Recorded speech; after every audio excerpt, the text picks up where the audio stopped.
Assalomu alaykum, hurmatli tinglovchilar. Bugun transport logistikasining navbatdagi mavzusiga o'tamiz. Bugun 7-mavzu. 7-mavzu bu yuk yo'lovchi tashish texnologiyasi, logistik yondashuvning asosiy qoidalari. Barcha mavzularni o'tishdan oldin reja bilan boshlaymiz. Birinchisi bu yo'lovchi transporti shahar transporti tizimining elementi sifatida va ikkinchisi yo'lovchi transportining logistik tizim sifatida xususiyatlari. Mana yuqorida ta'kidlab o'tganimizdek, haqiqatan ham tashish transport tashuvlari o'sha iqtisodiyotda juda ham katta rol o'ynaydi.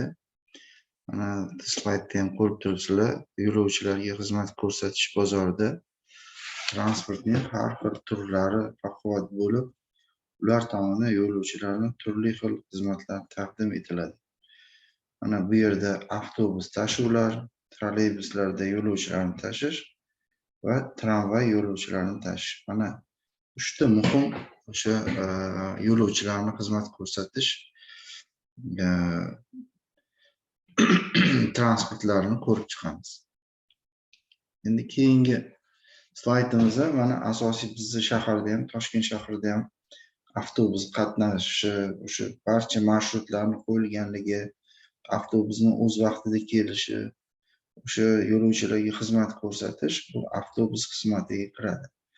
Mana slaydda ham ko'rib turibsizlar, o'sha avtobus tashuvlarining turlaridan biri bu yo'lovchilarga marshrut taksisi rejimida kichik hajmlarda avtobus bilan tashish hisoblanadi.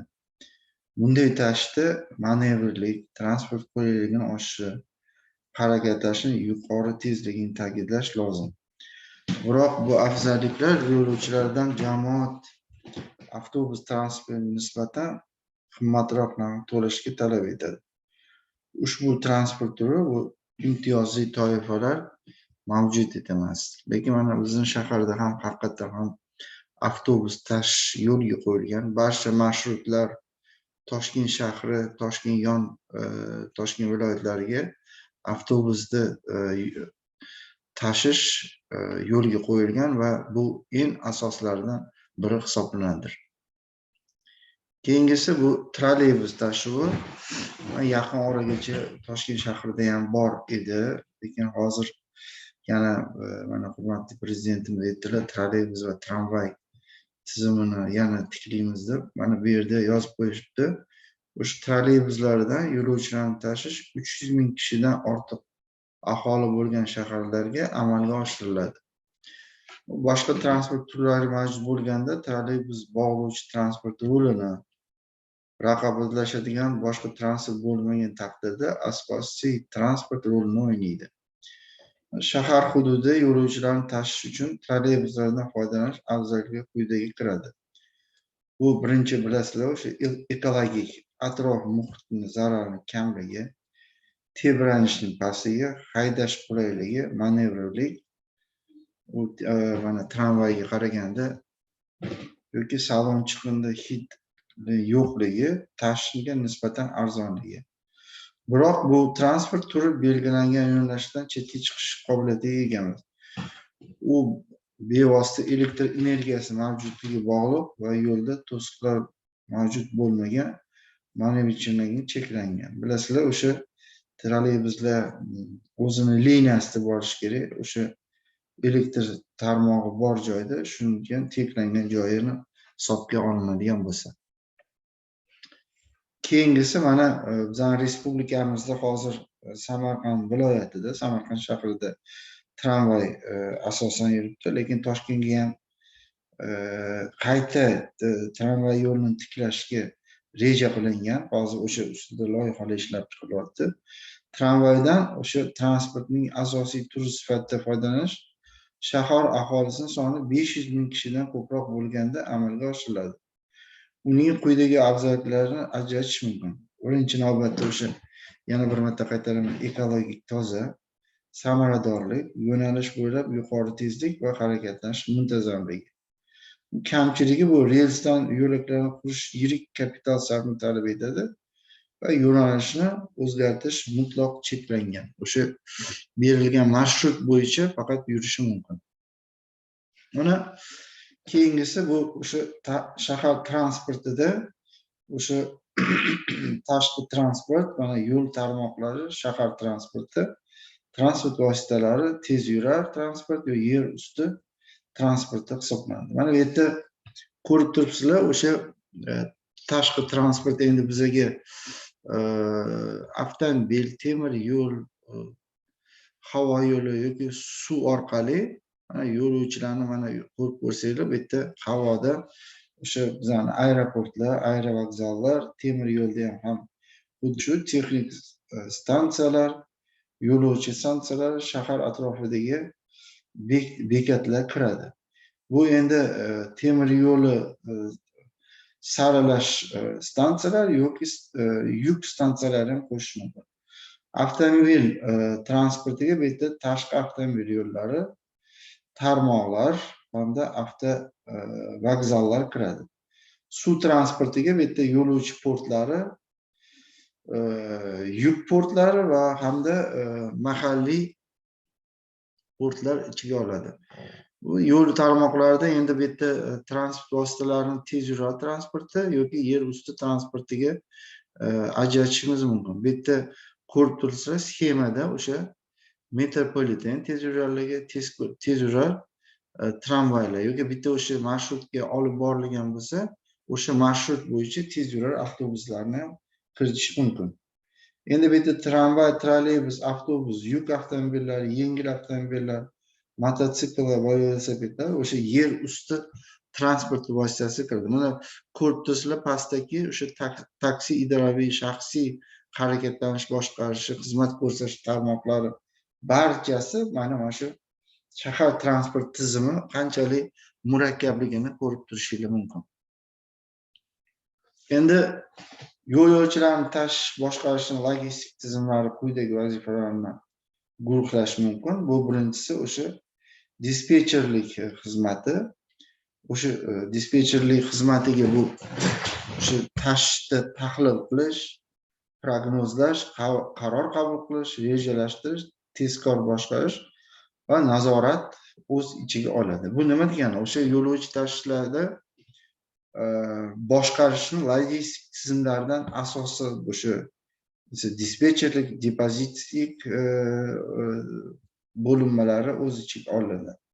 Ikkinchisi bu transport, shahar atrofi, shaharlararo xalqaro tashishni amalga oshirish. Uchinchisi bu barcha o'sha transport turiga bog'liq bo'lib stansiyalar, bu chiptalar sotish, dam olish, ovqatlanish, boshqalarni tashkil etish. To'rtinchisi bu axborot, o'sha yo'lovchilar oqimini boshqarish, transport harakatini boshqarish va axborotni qo'llab-quvvatlash o'z ichiga oladi. Va oxirgisi bu maxsus tegishli transport xizmatlarini ko'rsatish, sug'urta, kreditlatish, moliyalashtirish va boshqalar. Mana yuqorida ta'kidlab o'tgandek, barcha shu yo'lovchilarni tashib boshqarish logistik tizimlari, o'sha vazifalari shu 5 dan iboratdir. Endi keyingisi bu yo'lovchilarni tashishni boshqarishning logistik tizimlari quyidagi vazifalarga guruhlarni hal qiladi. Birinchisi bu dispozitiv, hali tepada aytgandek, dispetcherlik, tahlil qilish, o'sha prognozlash, qaror qabul qilish, rejalashtirish, tezkor boshqarish, nazorat qilishdan. Ikkinchisi bu transport, bitta shahar atrofi. Uchinchisi stansiya, chiptalar sotish, dam olish joyi. To'rtinchisi axborot, yo'lovchilar oqimini boshqarish, transport harakatini boshqarish va beshinchisi yuqori ta'kidlab o'tgandek, o'sha sug'urtalash, kreditlash barchalari bitta o'sha tizimga olish mumkin. Endi bu yerda juda ham murakkab sxema, logistik tizimlar, bu yerda obyektiv miqyos bo'yicha, bu yerda ishlab chiqaruvchilar tarmog'i, mamlakat boshqaruvi, o'sha transport xizmati, tarmoq belgisi bo'yicha, bu tarmoq belgisi tarmoqlararo, tarmoq bo'yicha, Mana ko'rib turibsizlar, pastga tushganda bitta avtotransport, temir yo'l transporti, suv transporti, havo transporti. Barchasi bitta tarmoq bo'yicha ajratish mumkin. Endi bitta obyektni miqyos bo'yicha mana tashkiliy boshqaruv belgisini ko'rib turibsizlar. Bu undan chiqib bitta ma'muriy boshqaruv belgisi, bitta shahar hududlararo. Keyin bu yerga ketgan mikrologistik tizimlar, korxonaning ichki boshqaruvi, ta'minot, ishlab chiqarish va sotishdan iboratdir. Buning barchasi mana o'sha logistik tizimlarni obyektni miqyos bo'yicha ko'rsatib o'tilgan. Mana endi yana aytadigan bo'lsak, o'sha ishlab chiqarishga oid mikrologistik tizim o'sha korxona tarkibidagi tuzilmaligi bo'lib, sex va uchastkalar bo'lishi mumkin. Bu yerda nimani nazarda tutamiz? Jamoat transportida mikrologistik tizimni yaratishning asosiy maqsad ko'rib turganlaringizdek, o'sha ishlab chiqarish uchun tashkil etuvchi sexlar, bo'lim va uchastkalar, shu kabi alohida tizimni tashkil etuvchi qismlar faoliyati o'sha transport xizmatini sifatini boshqarish, bunda umumiy logistik xarajatlarni minimallashtirishga erishishdan iboratdir. Mana yuqorida ta'kidlab o'tganimizdek, haqiqatan ham jamoat transportida mikrologistik tizim asosiy maqsad o'sha mikrologistik tizimni yaratishdan iboratdir. Mikrologistik tizim deganda nimani bilamiz? Bunda ma'muriy hududiy yoki hududlararo aloqadorlikni bo'lgan korxonalarni, ularning iqtisodiy va boshqa ehtiyojlarini qondirish, alohida kerakli manzillarga yetkazib berish borasida transport xizmati ko'rsatadi. O'sha mikrologistik tizim ma'muriyati boshqaruv belgisiga ko'ra shahar, hudud va hududlararo tizimiga bo'linadi. Bu yana ta'kidlab o'tishimiz kerakki, o'sha jamoat transportida mikrologistik tizimni yaratishni asosiy maqsadini yuqorida ko'rib o'tdik. O'sha albatta o'sha shahar, hudud va hududlar tizimlariga bo'linishini yana bir marta ta'kidlab o'tyapmiz. Keyingisida bu mikrologistik tizimlarga yo'lovchilarga transport xizmatini ko'rsatish korxonalari kiradi. Bu nima degani? O'sha transport korxonasi o'z ishlab chiqarish texnologiyaga ega bo'lishi shart. Mana bu yerda yozib qo'ydik, ichki ishlab chiqarish logistik tizimining asosiy masalalari quyidagilardan iboratdir.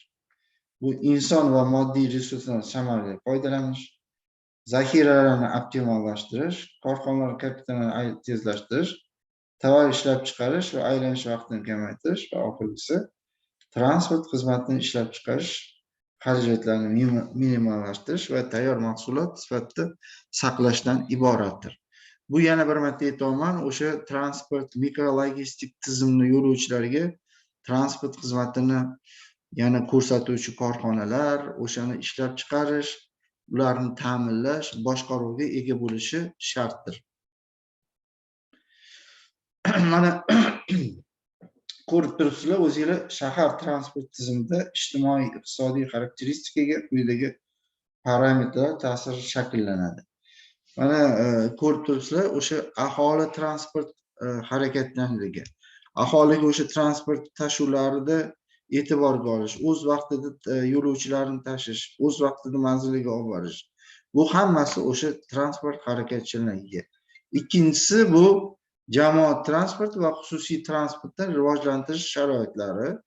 Mana ikkinchisi bo'lib turibdi. Keyingisi transportdan foydalanish osonligi, yo'lovchi transportining qulayligi, yo'lovchi transport shahar havosini ekologik zararlarni chiqindilar bilan zaharlash darajasining ta'siri va yo'l transport hodisalari darajasiga o'sha barchasi o'sha bitta parametrlarni o'z ichiga shakllantirib oladi.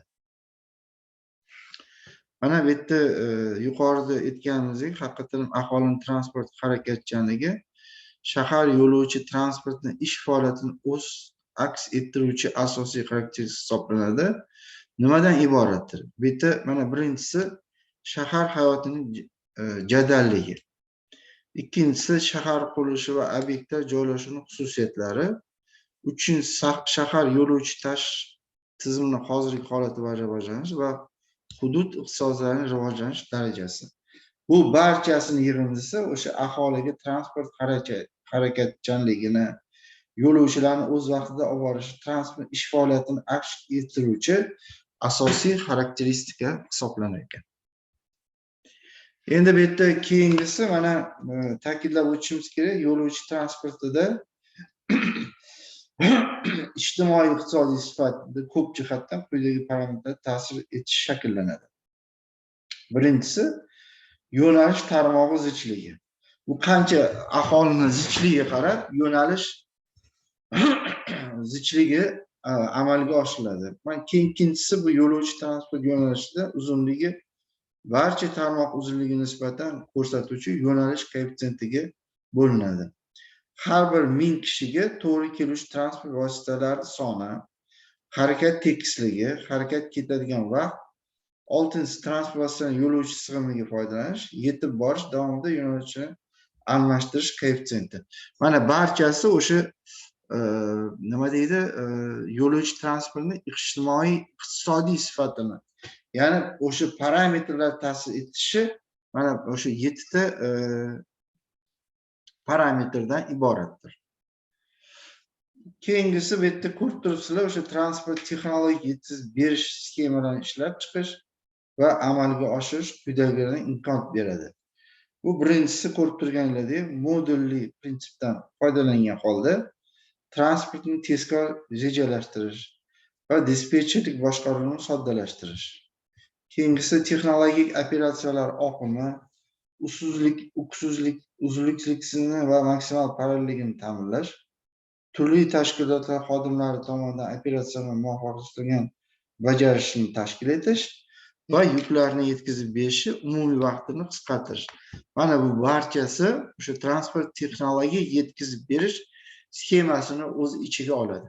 Bu asosiy mezonlardan biri, chunki bu transportda o'sha rasmiylashtirilayotgan yoki barcha qilinayotgan harakatlar mana shu albatta sxemaga ishlab chiqish yoki amalga oshirish imkonini berish nazarda tutilgan.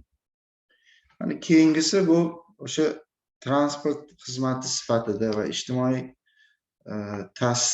tavsifi mezonlarini ko'rib chiqishimiz mumkin. Bu yerda tizimga beriladigan xarakteristika, mana bu yerda ko'rib turibsizlar, o'sha marshrut tarmog'i zichligi, marshrut koeffitsiyenti, 10,000 aholi to'g'ri keladigan harakatlar soni, harakat tekisligi, harakatga ketadigan vaqt, sig'imdan foydalanish strategik koeffitsiyenti va boshqa yo'nalishdan iboratdir. Bu nimaga olib keladi?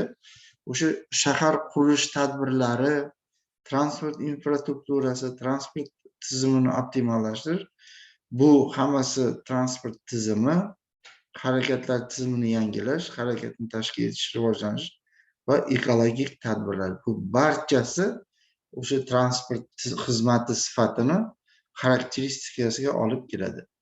Tizimni ijtimoiy xarakteristikasini nima deb tushunganimizda, bu yerda aholining transport harakatchanligi, shaxsiy va jamoatchilik transporti nisbati, jamoatchilik transport bemalolligi, shahar transport qulayligi, yo'qotilgan vaqt darajasi, harakat va ekologik xavfsizlik, transport ishidagi samaradorlik.